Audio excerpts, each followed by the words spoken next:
और हेलो भाइयों, मेरे बिहार पुलिस के साथियों, आप सबकी तैयारी बहुत अच्छी चल रही होगी और आप लोग रिवीजन कर रहे होगे अपना, है ना। यार रिवीजन बहुत मस्त है, ठीक है। मैं बिहार पुलिस कांस्टेबल 2023 बैच में लगा हूँ, ठीक है। और उसके जो मैंने एग्ज़ाम दिया था उसको मैंने रिटर्न को बहुत अच्छे से क्लियर भी किया था। मैं उसके अपने पिछले वीडियोस में मैंने प्रूफ्स भी दिखाए हैं। मेरा एडमिट कार्ड, फिजिकल का एडमिट कार्ड, जो आप लोगों को पता होगा कि फिजिकल का एडमिट कार्ड जो है ये एग्ज़ाम निकालने के बाद ही आता है, उसके पहले तो नहीं आता दोस्त, है ना। तो आई डोंट थिंक कि अभी भी आपको प्रूफ्स की ज़रूरत है। तो चलिए टॉपिक बात करते हैं। तो आज हम केमिस्ट्री का टॉपिक डिस्कस करने वाले थे और ये है हमारा केमिस्ट्री का जो है मैंने जो ये बनाया हुआ है आप लोग के लिए, ये टॉपिक का लिस्ट है।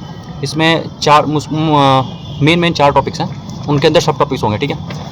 केमिस्ट्री की बात करते हैं तो सबसे पहले जो चैप्टर हमारा आता है वो आता है एटॉमिक स्ट्रक्चर। एटॉमिक स्ट्रक्चर में परमाणु संरचना, ठीक है। परमाणु संरचना में क्या है कि डेल्टन एटॉमिक थ्योरी है ना। डेल्टन एटॉमिक थ्योरी आता है, रदरफोर्ड मॉडल आता है और नील्स और बोर मॉडल आता है, ठीक है। ये 3 मॉडल्स हमें अच्छे से पढ़ना है, ठीक है ना, बढ़िया से पढ़ लेंगे। और एटॉमिक स्ट्रक्चर में ये तीन चीज़ें, और उसके बाद हो गया इलेक्ट्रॉन, प्रोटॉन, न्यूट्रॉन। इसकी खोज किसने की, बस हमारा एटॉमिक स्ट्रक्चर खत्म। क्या पढ़नी थी एटॉमिक स्ट्रक्चर में? सबसे पहले एटॉमिक स्ट्रक्चर बेसिक जानकारी ले लेंगे, एटॉमिक स्ट्रक्चर क्या होता है, फिर एटम क्या होता है, ठीक है। उसके बाद एटॉमिक मॉडल, कौन कौन से मॉडल, 3 मॉडल, कौन कौन से, डेल्टन, रदरफोर्ड और नील्स बोर मॉडल, ठीक है। ये 3 हो गए। फिर इलेक्ट्रॉन, प्रोटॉन, न्यूट्रॉन, इनकी खोज किसने की थी, जैसे कुछ शॉर्ट ट्रिक्स हैं। और जो मैं PDF जो मैंने भेजा है टेलीग्राम पे अपने, जो मेरे नोट्स हैं उनमें शॉर्ट ट्रिक्स भी हैं यार, ठीक है। तो आप उसके लिए आपको ज़्यादा रटना नहीं पड़ेगा, ठीक है। यार साइंस का सिलेबस तो वैसे थोड़ा आसान हो भी जाता है, क्योंकि ये समझने वाली चीज़ें होती हैं, रटने वाली चीज़ें कम होती हैं। GK में तो यार सब कुछ रटना है, उसमें समझने जैसा कुछ है नहीं, तो वहाँ पर तो आपको सब कुछ रटना पड़ेगा, है ना। चलिए दूसरे सेकंड टॉपिक पाते हैं, वो है हमारा एसिड एंड बेस, अम्ल और क्षार। तो अम्ल और क्षार में सबसे ज़्यादा इंपॉर्टेंट क्या है, सबसे पहली चीज़ तो ये रट लेना भाई कि एसिड और बेस की पहचान कैसे करते हैं। जैसे लिटमस पेपर करते हैं ना, लिटमस पेपर से जो रेड लिटमस होता है वो ब्लू में कन्वर्ट हो जाता है ना। कब? जब एसिड रहेगा, एसिड में क्या होगा, ब्लू लिटमस रेड में कन्वर्ट हो जाएगा। बेस रहेगा तो क्या होगा, रेड लिटमस ब्लू में कन्वर्ट हो जाएगा। तो सबसे पहले ये कितने तरह के इंडिकेटर बोलते हैं इसको इंग्लिश में, जैसे कौन कौन से वो चीज़ें हैं जो हम कन्वर्ट कर देती हैं, हमारे हमको बताते हैं कि कोई चीज़ एसिडिक है यानी अम्लीय है, या कोई चीज़ बेसिक है यानी क्षारीय है। तो ये उसके 3-4 चीज़ें होते हैं, जैसे हल्दी होता है ना, ओलाफैक्टरी इंडिकेटर में आता है ये, ठीक है। तो वो कर लेंगे, सब मेरे PDF में है जो मैं टेलीग्राम में भेजा, वहाँ पे देख लीजिएगा, सब कुछ है वहाँ पे, सब कुछ मिल जाएगा। तो और कुछ चीज़ों के pH वैल्यू, जैसे हमारा ब्लड है ना, ब्लड बहुत इंपॉर्टेंट है। तो ब्लड का हमारा pH वैल्यू कितना होता है, 7.4 होता है, ठीक है। तो ये आपको पता होगा ना कि जो pH होता है, जो 7 के जो नीचे होता है pH, वो एसिडिक होता है, और 7 के ऊपर बेस होता है। तो ये भी याद ध्यान रखिएगा कि pH इसका इतना है तो ये एसिडिक होगा, और इसका इतना है तो बेस होगा। जैसे हमारा ब्लड जो थोड़ा हल्का सा बेस में आ जाता है, ठीक है। फिर पानी का pH कितना होता है, ठीक है।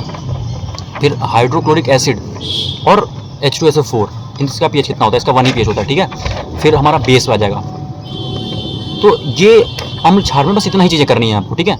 यार इसमें सारी चीज़ें लिखी नहीं है, कुछ चीज़ें छूट गई हैं, आप जो मैं नहीं लिखा हूँ इस पर, आप वीडियो देख करके उसको नोट भी कर लीजिएगा। बस इतना काम कर लीजिएगा कि नोट कर लीजिएगा जो चीज़ें इसमें नहीं है, ठीक है।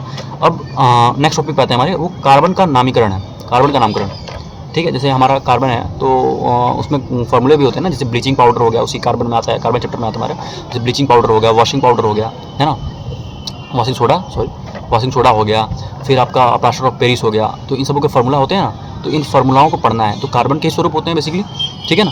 तो इनको हमको जैसे पढ़ना है, तो जैसे एल्केन हो गया, एल्कीन हो गया, एल्काइन हो गया।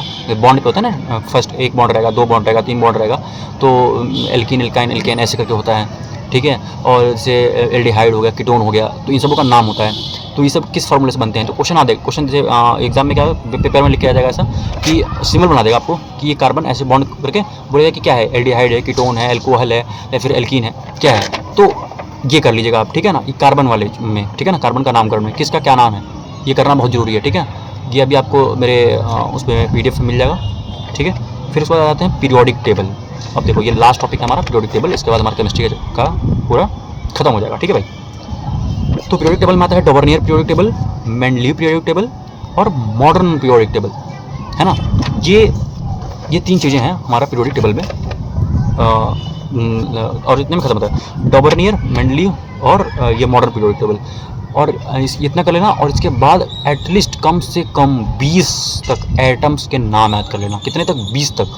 अगर 20 आपको एटम के नाम याद है, काम हो जाएगा। जैसे 1 2 3 4 जैसे आता ना, hydrogen helium lithium beryllium boron carbon nitrogen oxygen fluorine neon sodium magnesium aluminium, ऐसे करके होता है ना। तो ये आप 20 तक रट लेना, किसी भी तरह रट लेना भाई, कुछ भी करके रट लेना। क्वेश्चन आ जाता है इससे, न्यूमेरिकल आ जाता है, और बस कुछ नहीं, बहुत सिंपल सा वैल्यू रखना होता है और खो जाता है। या फिर सवाल ये पूछ देता है कि ऑक्सीजन का जो है एटॉमिक नंबर कितना है ना, या ऑक्सीजन का एटॉमिक मास कितना है। तो वो मास भी बहुत आसानी से निकल जाता है, क्योंकि लगभग गुणे 2 के बराबर होता है, और ऑप्शन में गुणे 2 के बराबर एक ही ऑप्शन दिख रहा होता है। जैसे मान लीजिए ऑक्सीजन है, उसका एटॉमिक नंबर 16 है, और मुझे एटॉमिक मास कितना है, तो 32। मान लीजिए 32 नहीं होता, बस आप गुणा करेंगे जब 2 का, तो 32 के आसपास होगा, तो 32 के आसपास वाला कोई ऑप्शन मिल जाएगा, हो गया, है ना। तो ये हम लोगों ने केमिस्ट्री की बात कर लिया यार भाई, है ना। यार बिहार पुलिस में लगना बहुत मुश्किल तो नहीं है यार, ठीक है। हम यूपीएससी नहीं दे रहे हैं, आसानी से लग जाएंगे। बस मेरी बातें मानना, और बातें मानने में सबसे कुछ मानना या मत मानना, चाहे तुम जहाँ से पढ़ रहे हो ना, रिवीजन करते रहना भाई। बस इतनी सी बात मान लो कि रिवीजन करते रहना, रिवीजन नहीं छोड़ना है, सिलेक्शन हो जाएगा, 100% सिलेक्शन हो जाएगा। और भाई अब नेक्स्ट वीडियो में मिलते हैं, ठीक है, अगले टॉपिक के वीडियो में।